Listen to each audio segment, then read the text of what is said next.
আমার খুব খিদে পেয়েছে মা, তুমি আমাকে তাড়াতাড়ি খেতে দাও। তুমি তো কখন থেকে মাছ ধরেই যাচ্ছ। এই নদীতে মাছ আর নেই মনে হচ্ছে রে মা, চ আমরা অন্য কোথাও যাই খাবারের সন্ধানে।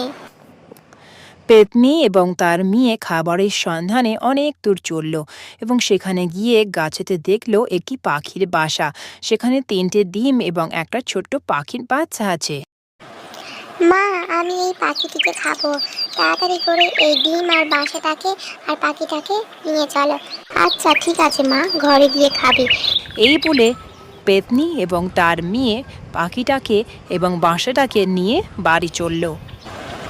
এই তুমি আমাকে ছেড়ে দাও, তোমারও তো মা আছে বলো, আমি আমার মাকে ছাড়া একদম থাকতে পারি না। বাচ্চা পাখিটির কথা শুনে পেতনির মেয়ের খুব দয়া হলো এবং সে পাখিটিকে মুক্ত